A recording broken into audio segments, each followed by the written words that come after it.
What I have for you today is a little bit different. Prior to heading to Texas, did some maintenance and service items to the truck and also to the RV, although I didn't get much of the RV stuff or any on video. Made a note, for example, greased the Dexter bolts and such on the suspension of the Brinkley before heading out. So sitting here in the back of the toy hauler, my editing studio, and this video is longer than normal. I cut all kinds of stuff out of the raw footage, but just prepped the truck. I was having a problem with the inside duals going flat on me on the truck because I had valve extension hoses which worked for like 3 years, and then they kind of wore out and just bled out. So they weren't holding air, so I had to remove those. Probably the most interesting thing about this video is not necessarily the routine service. So we did some tire service, just make sure my pressures were good, that sort of thing. Changed oil on the truck, did some grease work. But probably the most interesting thing is the loadout, all the stuff we've collected over years and decades of competing and RVing and travel. Have this truck loaded for bear, really. It's, because it's been to the Arctic Ocean and with the big truck camper on it. And that was an 11,500 mile trip we did in 4 weeks and a couple days. So that'll make an interesting video sometime. That's probably hard for some people to believe. So anyway, here we go. Here's some maintenance. This will be most interesting to people who are interested in the loadout and the gear and all the doodads that go along with that and being prepared to deal with anything on the road. Enjoy.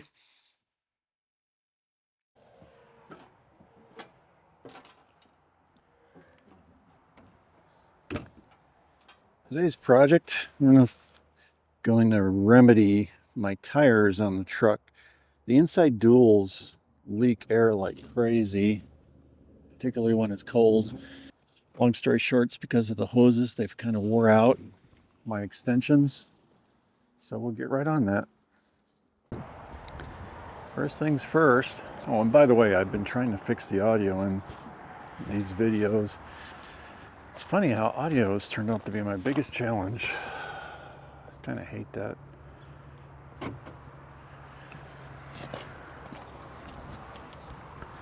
You'll get to see a little bit of what's going on in the back of the truck too.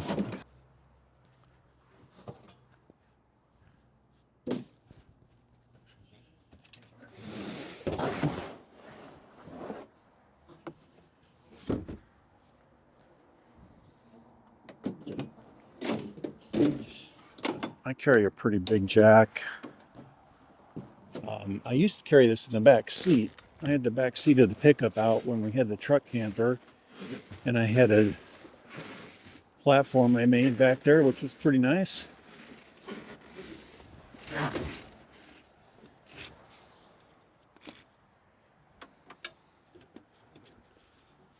We're getting the rig all ready for driving to Texas after the holidays, so it's due for a round of maintenance.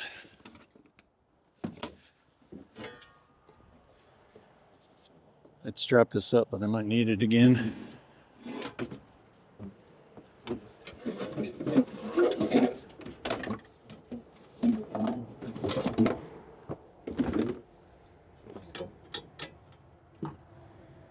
Let's see if I can get this jack out of here without too much drama.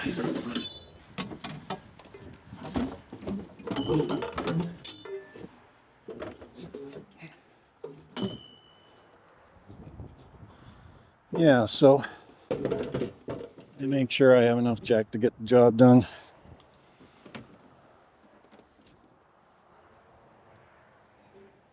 No matter where I am.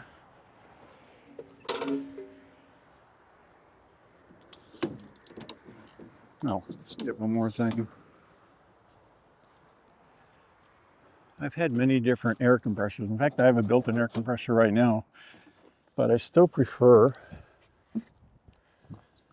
my DeWalt, just for simplicity. Easy to carry, and I always have the batteries because of all the other tools.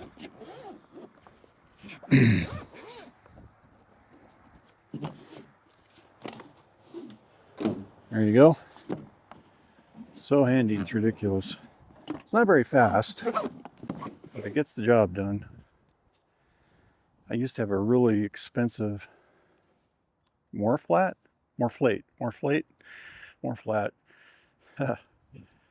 Anyway, Morflate. That thing would only pump 86 pounds, so it was completely worthless for heavy truck tires. That's a huge waste of money.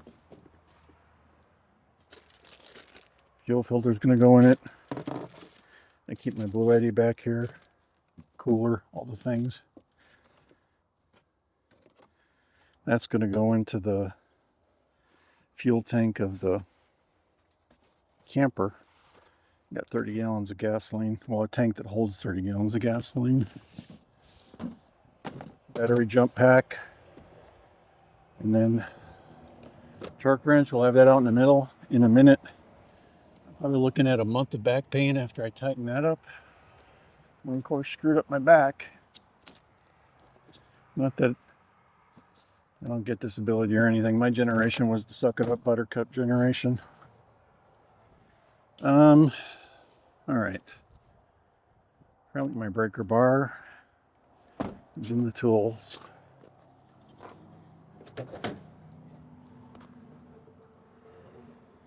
All right, let's figure out what the hell I do with my breaker bar. I cannot go anywhere with this project until I find my breaker bar.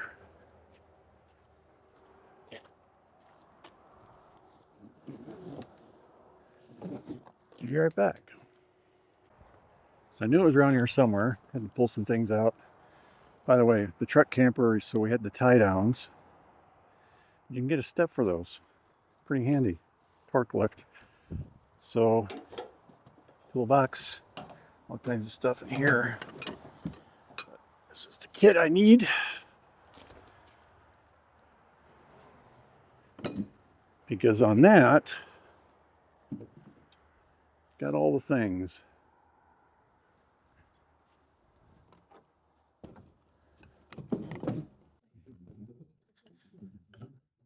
Need those for the jack and the breaker bar.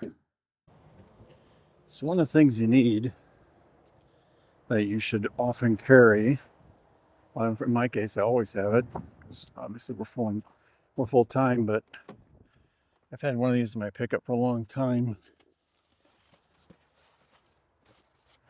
But a mat, you know, pick your vendor. But this one's great if you're on rocks or slightly soggy ground like it is now, because it's half frozen, half thawed. It's pretty handy. I actually have two of them. Because at one point I lost one, and Sharon knew I really liked my mat. So she surprised me with another one. So then, of course, like a week later, we found the one I thought I'd lost.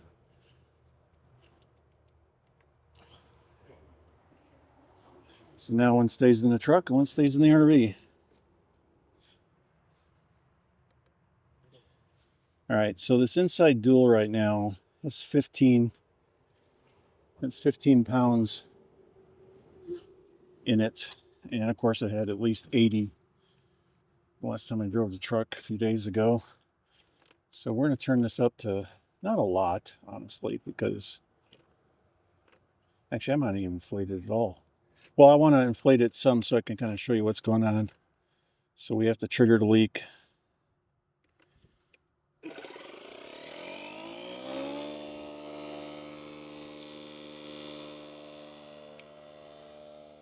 Things loud, but of course it's not going to leak much with 15 psi in it.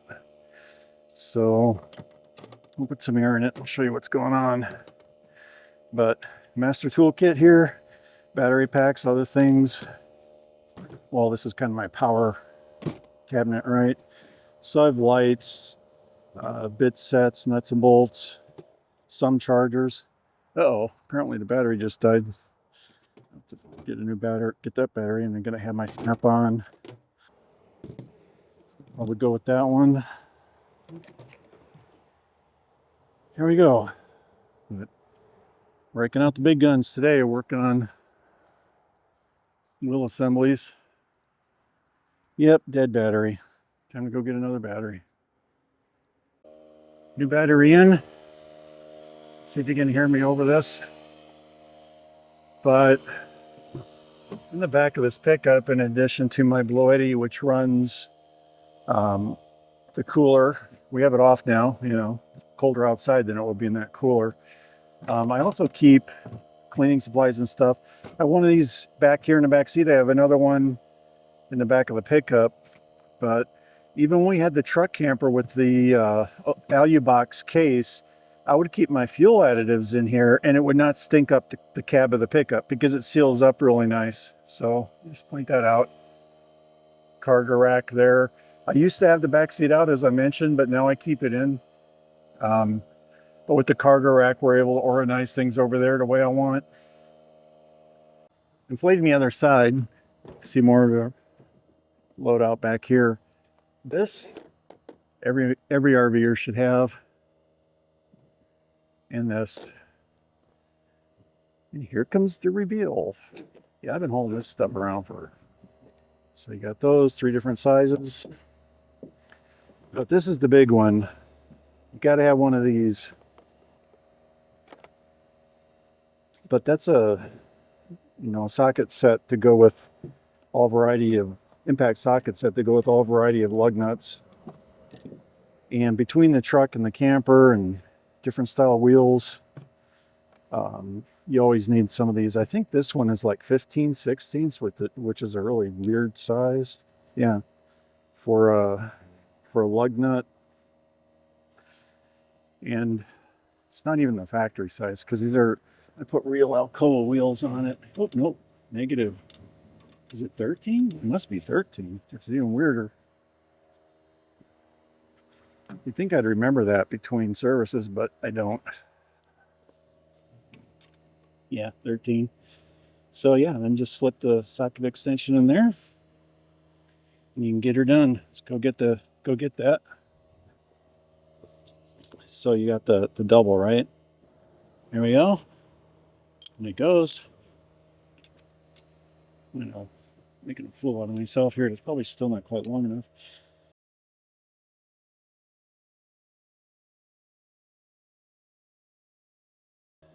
These bad boys are 165 foot-pounds. But yay, cheater bar. That's how you do it. Make sure you have a proper bar, proper tools, and it's better than it could be. Can I see where we're at? I'm sure everybody will tell me where I screwed that up. Now, since we already broke those lugs free, let's get that weight off this side.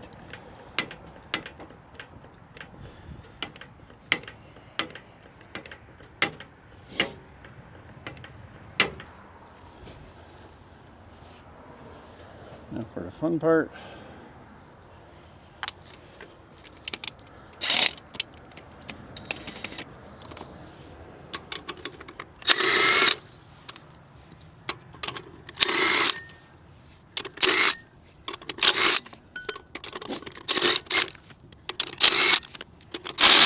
Oh, great. Looks like we missed one. Damn it. I've never done this before, right?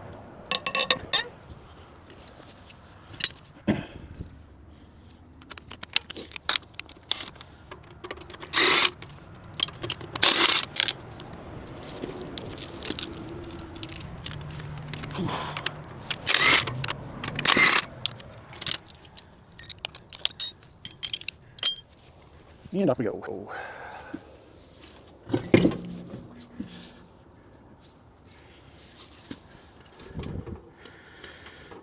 On the other hand, think ahead. Pete's sake.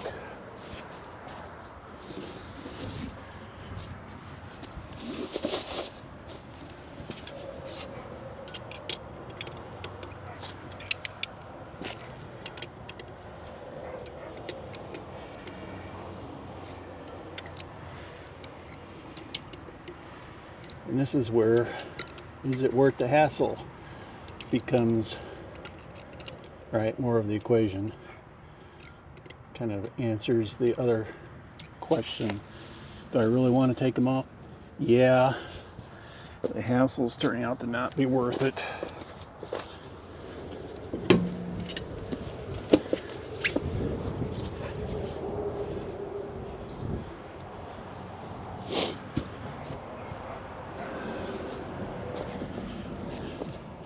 And look at the camera. I don't even know if it's on.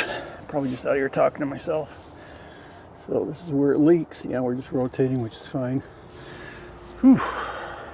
These tires are heavy. So I strongly recommend the Centromatics. These things, they save us going to Alaska and so on. Because you get so much rocks and mud and everything. Never had a problem with vibration. So here we are. Let's take this apart. Gonna need a needle nose.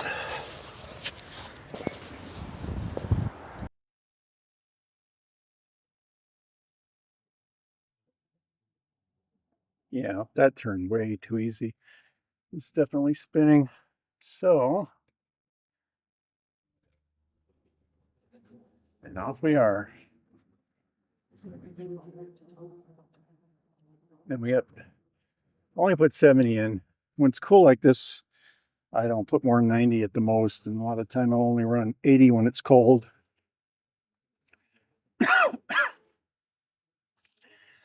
Because then when it gets hot, let's make sure the valve itself isn't leaking. Because when it gets hot, 80 and 20-degree weather is probably, I'll have to look it up, but it's probably right around 100 when it gets hot, 110. If you're going down the highway heating the tires up with a load, it's more than that. So at that point, they'd be overinflated. Okay, so as you can see, the valve is not leaking. So let's just inflate this to the correct pressure and put it back together. I am so not looking forward to adjusting these pressures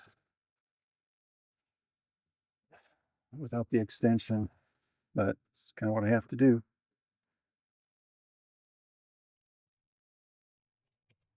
Okay, let's put this thing back together. Got my TPMS sensor back on, which, by the way, part of it was melted.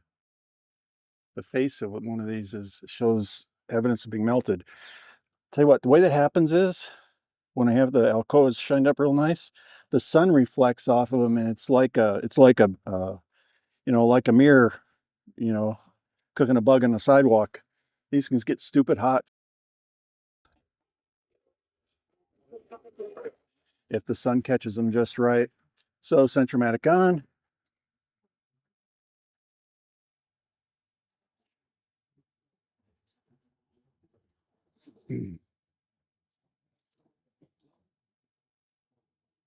Now the fun part, I always put these on opposing sides. Actually, I don't think they had this on an opposing side before either. Do it yourselves.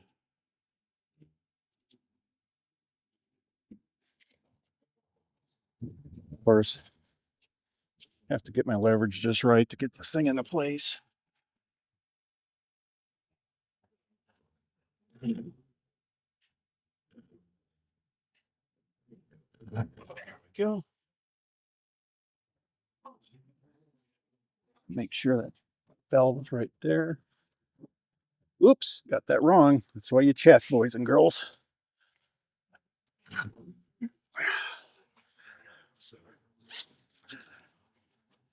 When you do this, make sure the opening is where the valve stem is. Otherwise, that would really suck.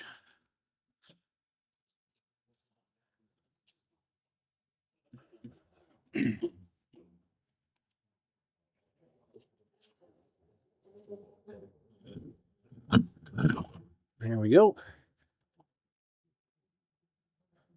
All right.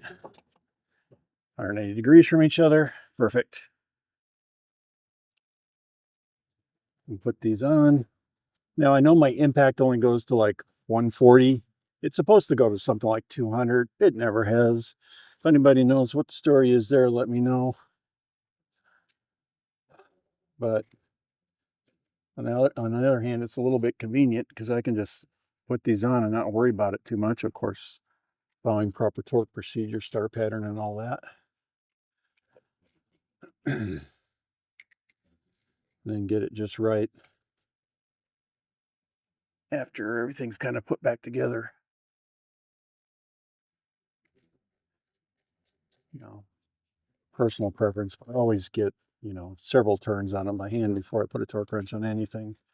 Like I said, I worked as a mechanic for a while, and it's a major pet peeve of mine when people don't do that. I had a discount tire, put tires on my Dodge back in the day, and they crossed, that was an 8-lug setup on my Dodge Ram 3500. They cross-threaded 3 or more of every single tire, and they had to replace over half of the studs because they destroyed them all.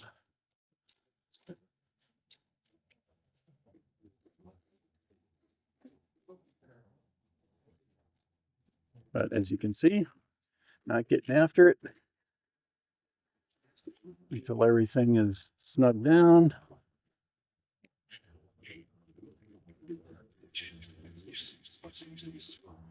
So we'll do this times 10 and be back. All right, so everything's a little bit, we'll get it to 140, 150 each. And we'll put it on the ground before we worry about getting it tighter than that. Come on. All right, go around one last time.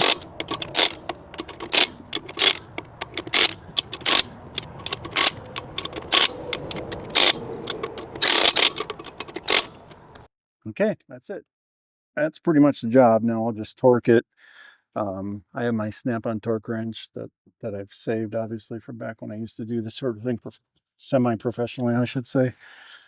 Didn't work big trucks, but I built big trucks before. I'll do some YouTubes about that someday. There we go. That's fixing the valve extension on this big Ford.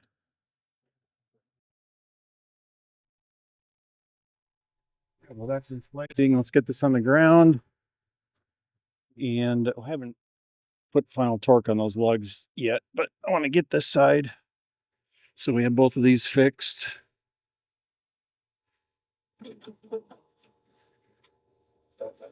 But love this Eagle jack, by the way.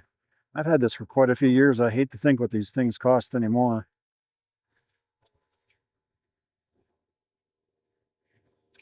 But this thing will lift half the camper if I needed to. No problem lifting the truck. No problem lifting, not like all at once, but lifting one side of the truck with a truck camper on it. It's easy to work with. Probably the limiting factor is that you have room to put it anywhere.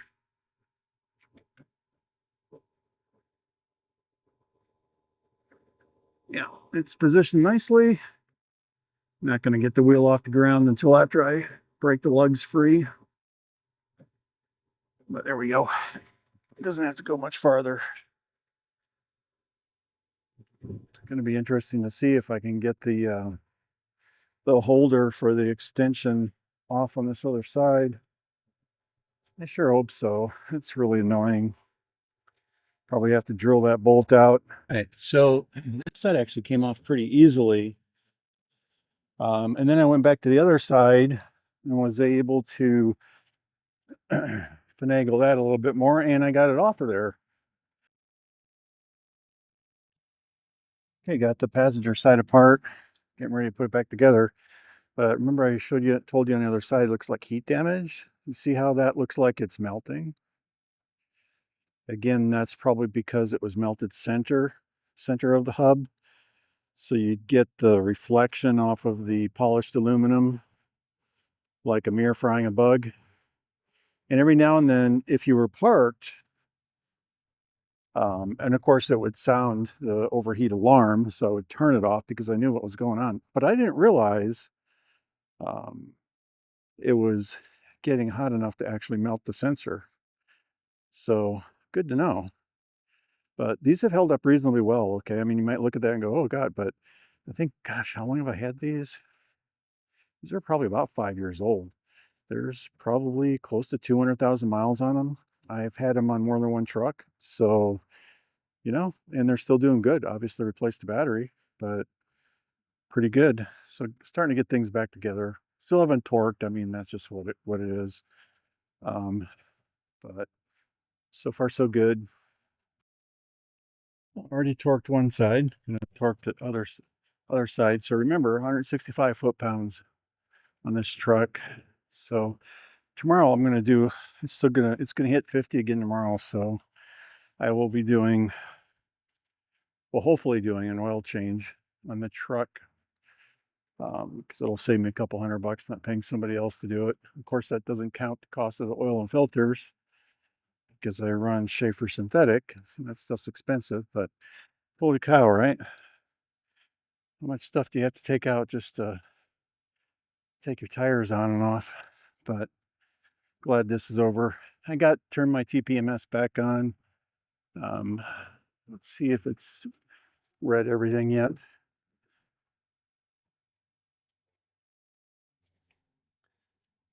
Okay, yeah, I run the fronts at 95. Good. This time of year anyway. And the rears I set to 85, so it's 84 fine. 84 fine. That inside passenger hasn't read yet. Figures. And 84 fine. So all right, and then next we're up to the trailer tires. Oh, that's the spare, obviously. Actually, that reminds me, I should probably put some air in that. It'll take it a minute to do the catch up on trailer. 11, 110, good. 111, oh, good. These are consistent. Let's just go all the way through over here. Oh, good. I'm really happy to see these consistent. Good. Remember, it's cold, right? So normally these would be, well, actually probably 115, 120. They'll go up to probably 130 going down the road when they're hot. So, and add another 10, 15 to the truck tires when they get warmed up going down the road too. That's why you don't inflate it much more than that, especially when it's cool already. So, yeah, it's a win. Happy. Let's torque this last tire on the passenger side. Got my snap on, locked in at 165. And this is how I end up half a step from being immobile for a month. Torquing these bent over is freaking brutal, man. See what I mean by 140, 145? That's exactly how that feels. And I'm almost there. Come on, give me a pop. There it is. Hear that? So 165. So my DeWalt stops around 140, 145. Right there.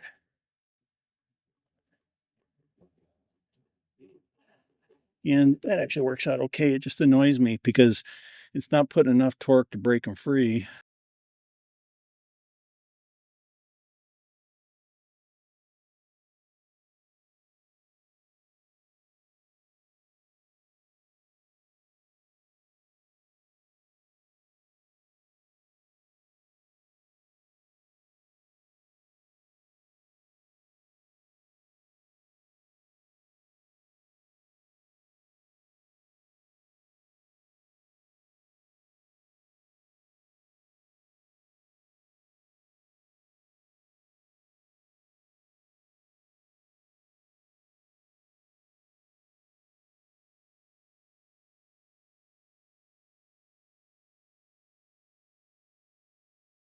There we have it. Now in 30 seconds, I'll be able to stand up straight. Today we are at the storage unit, continuing getting the rig ready for travel to Texas. So storage unit, we got like an apartment worth of stuff in here, but I have my tools. I just pulled out, this is all Christmas stuff up here that we'll be getting rid of in a week. But I keep my oil change gear in this crate. Very well equipped on the tool front. Not worried about that. Got my work case. I mean, pretty much this is my job toolkit because we moved recently. It's a much bigger mess than normal. But I have my specialty tools, all the gear. So, but a few of the things I do to make this easier and make more sense. I use 5-gallon pails for my used oil, and then I use usually these are like for, food containers, and then I just come up like that. So then when I go to take it to the shop where I get rid of old oil, I just put those in the back of the pickup. I take them there and dump them. So it's very, very little hassle, right? And then, by the way, I got the truck level here. I'll show you the other side too. Obviously, to get the most efficient drain possible, I like the truck to be sitting level.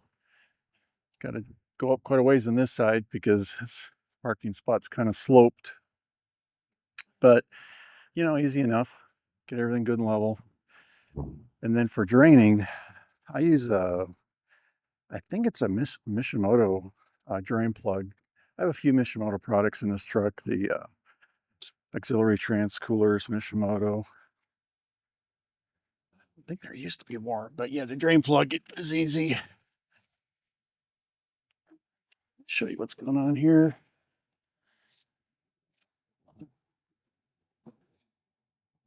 So I can just, here we get this, see if I can get this pointed. No, I'm not.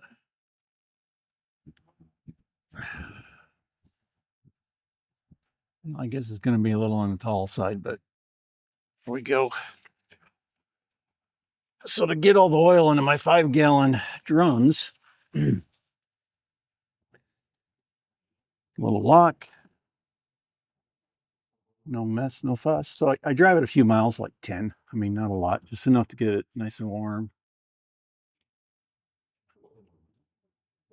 So you get, once again, you get the good drain. With the drain hose in the pail. And there you go. So 4 times.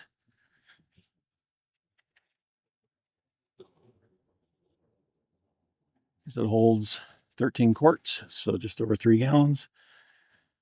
Usually it's 3 gallons because you take about a quart out along with the filter, so it works out pretty good. But it drains nice and easy if you get it just a little bit warm. It's not hot, just warm, and let it rip. All right, I'll show you this when we're about done. But yeah, this is an easy way to do it in terms of going to 1 gallon with the petcock, so you can open and close it and then transfer it into a 5-gallon pail. You can put a lid on to haul down to your local oil disposal center.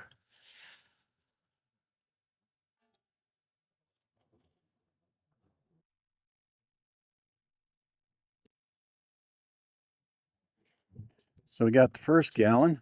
Show you what I'm talking about. So take my big pail. Looks like I'm gonna have to get into the second one. Let's get off the nice stone here over into the gravel just in case there's an oopsie.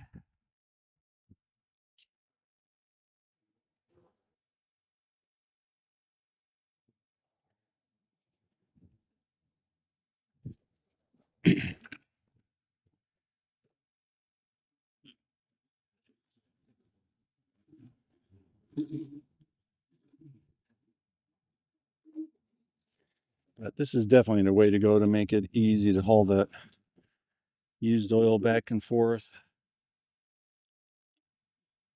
Dispose of it properly.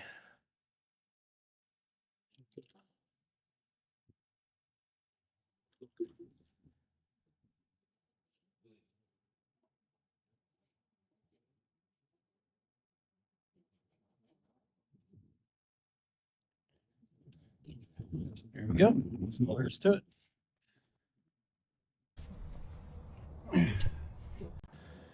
All right. Well, that's draining. I'm gonna have to shut it off soon. It's getting full. Let's get this filter off. See if I can shoot this without getting my head in front of the camera. Odds are slim.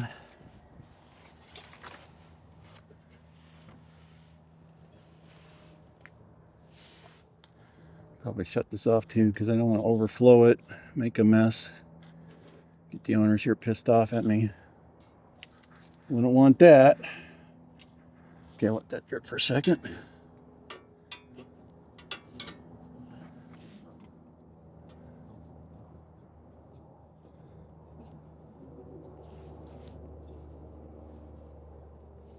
My lever for monitoring ride height with this air suspension is actually a little bit in the way right there. But that's okay. We can't work around.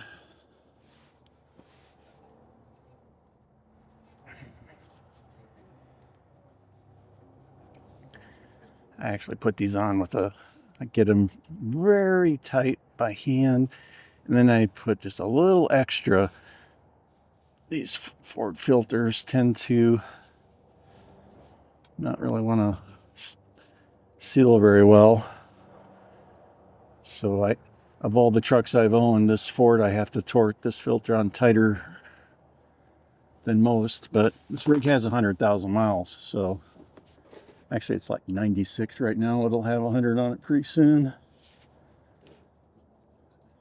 And you can see how clean this is. Just freaking awesome.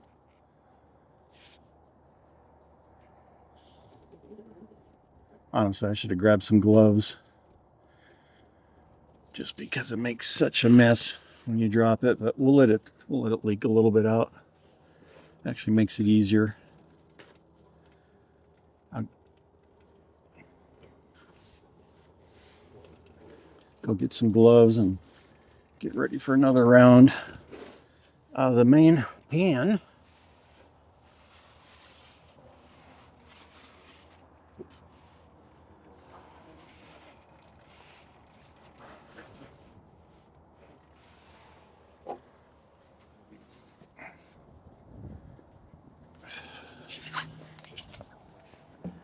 Back to it.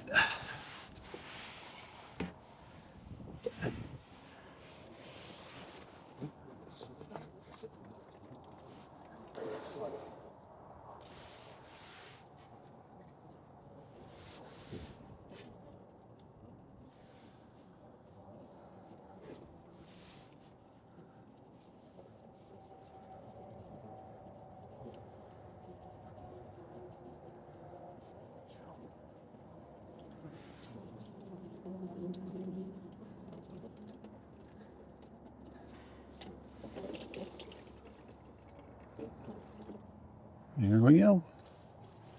And that is why you wear gloves, because even if you're pulling your hands out of there, you're going to drip. Of course, I've done the technique where you put it in a 1-gallon Ziploc, and it actually works decently, but that sometimes ends up being more of a hassle to deal with than it's worth. Look at that. We left the O-ring. Somebody probably already went into the comments and said, "You forgot your O-ring." Definitely make sure that is off of there. Well, this is getting a very thorough drain. I will grease the Zerks on the 4-link rear suspension. But I'm waiting to see if I need another bottle.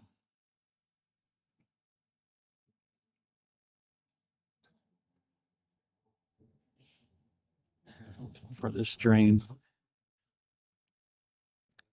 Because we are at about, maybe 12 and a half quarts out of this thing right now, and it holds 13. So we're getting a nice drain. You just want the engine a little bit warm when you do that, and that's what you get. All right, let's grease the Zerks on the 4-link. I'll show that to you.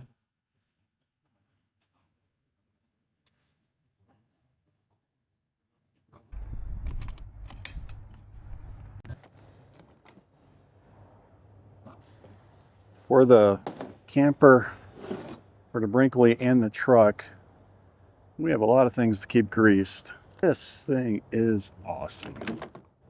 So, as you can see, I like Lucas Red and Tacky. It seems to hold up better than other things. It's been the best one I've worked with for pretty much all purposes. I carry a small pick with my grease set, clear the end a little bit. Need that. And there you go. I mean, there's not much to show. I'll show the greasable joints on this 4-link here when I get under there.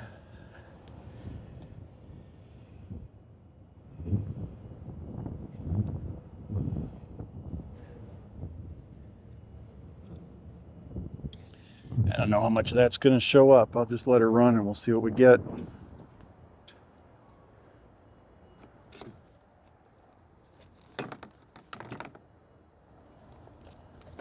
This is a job I actually wear gloves for. I mean, if you've ever done grease work, you know, you know.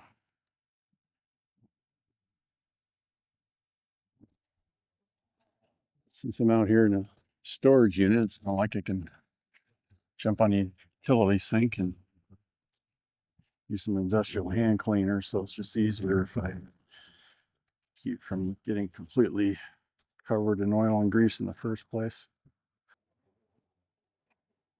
Oh my God, staring at my clothes right there. So that's going to be wobbly, but there's the Zerk fitting. That's what we're going after. So there's one there. There's one there. Actually, that might be it for it's just that crossover. I'm sure there's a better technical term for it. If I don't grease these, I can start to hear them after a while. Actually look pretty good. I mean, the grease is still squeezing out, but we're here, may as well get her done. Of course, I do the all the truck greasable fittings too. These F450s have like 7, I think, maybe 9. I just do them. Fittings, they're not all perma-sealed like the lighter duty trucks. Something I've fought with mechanics over before. They're like, no, they're all sealed. No, they're not. Not in a 450, they are in a 350.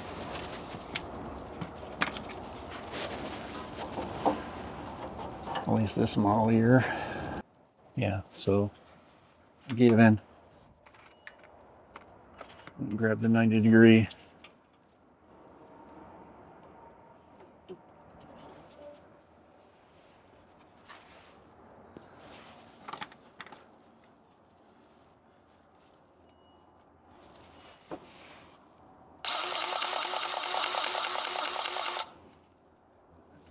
There we go. Got that one. I'll wipe that excess off when we're done.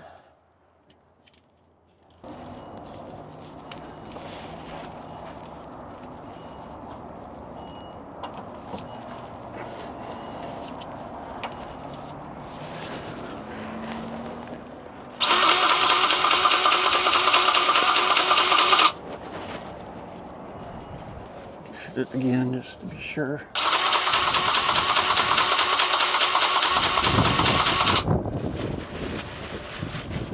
Since I'm not seeing grease coming out anywhere else, just that one spot.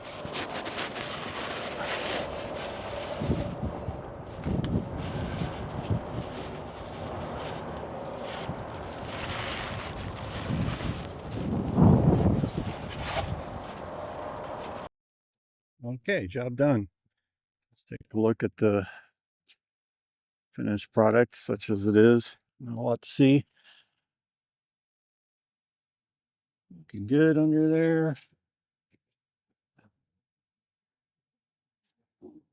And it should look exactly like this. Plus some road grime, obviously, when I come to change it. But everything's clean, ready to go. Be easy to tell if I get any drips or whatever. Of course, I went through here with a little bit of brake clean, make sure there wasn't any residual oil. And there we have it. I'm ready to hit the road for another 5,000 to 7,000 miles. I don't, yeah, that's about when I fill. I mean, or change rather, I'm probably at about 6 right now. I have gone as much as 11,500. And that was our Alaska trip, and that was such an extended interval.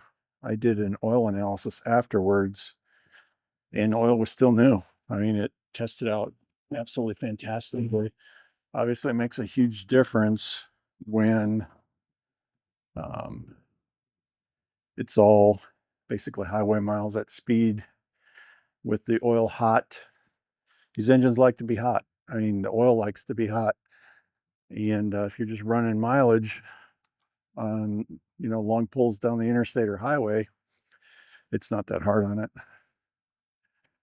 But because that was such a long interval, we did a analysis, and it tested out great. And I tend to analyze the oil about getting an analysis done at least once a year. Of course, if I suspected any problems, I would do it more often. By the way, that diesel in my emergency containers is going to get dumped in a tank. I tend to do that at about every oil change, because you obviously don't want that oil to get old. Yeah, and I put my drain containers in the top of the trash can when I'm done to drip out. Haven't thrown them away yet, but never know. And that's it for the oil change.